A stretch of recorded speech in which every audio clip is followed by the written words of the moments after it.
Now come to the third type of set, that is finite set.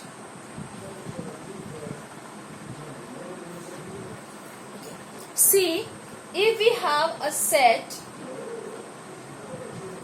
it cannot be an empty set. Okay, if we have a set, the number of element of which we can count, okay, that set is said to be finite set. A set whose number of element is countable is known as finite sets. Example, if I am writing set A 1, 2, 3, 4, 5. So here if I ask you that how many elements are there, you can say that the number of elements in set A is 5 because 5 numbers are there. So since we are able to count the number of elements here, it is a finite set. Then number 4 is infinite set. If the number of elements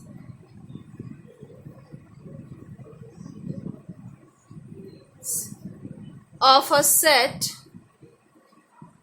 are not countable,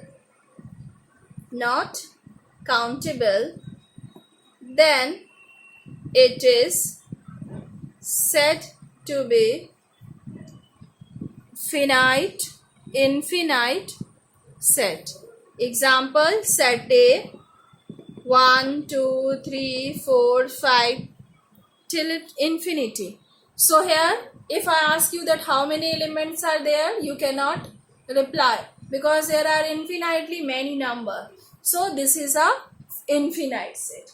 Okay, now if we can count the number and if I ask you that how many elements are there, that we will represent like NA.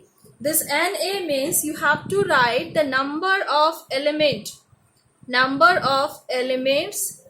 in set A. So whenever it is written that find NA, it means you have to find the number of elements in A. If it is written NB, means find number of elements in B. And this is also read as cardinal number of the finite set. Cardinal number of the finite set. I think this is clear to you all that what is the meaning of finite set and infinite set. Now come to the next set, that is equivalent set.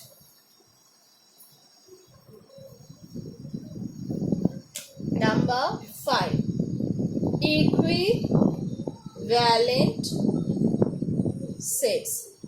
See, when we have two sets in such a way that the number of elements in both the sets are same, that is the cardinal number of both the sets are same, in that case we will say that both the sets are equivalent sets.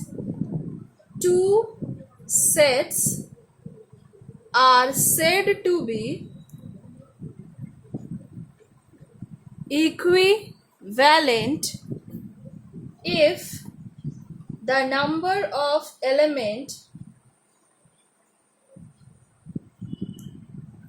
in both sets are equal. Example, if I have a set A which has element 1, 2, 3, 4. If I ask you that how many elements are there, you will say 4. And I have another set B, which has element A, E, I, O.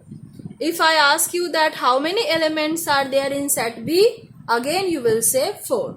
So since the cardinal number of both the sets are same, no matter that what are the elements present in the set, then they are said to be the equivalent set.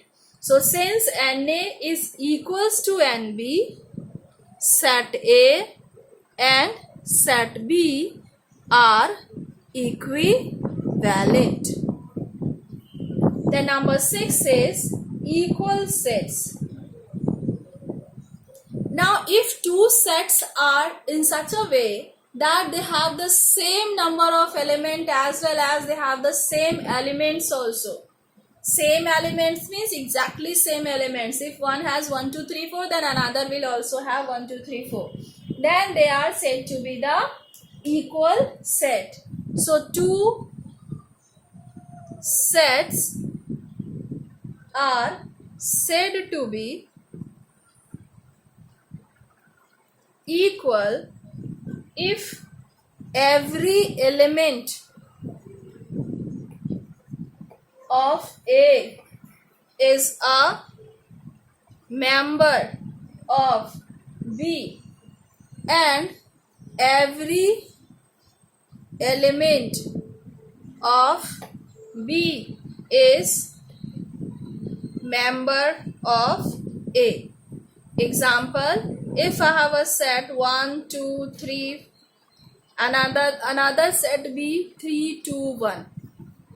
You can see that all the elements of set A are present in B as well as all the elements of set B are present in A. So set A is equal to set B. So I hope, dear student, you are very much comfortable with now that what are the different types of set. We have at first the empty set or the null set or void set, the set in which there is no element. Then second one we have the singleton set, the set in which we have only one element. Third one is the finite set in which the number of element is countable. Number fourth was the infinite set in which the number of element is not countable. Number fifth is the equivalent set, the set in which the number of the elements are equal, and equal sets in two sets whose elements are exactly same. So these are the different types of sets. Now in the next question we will discuss that how we will solve the question based on the types of sets. Thank you.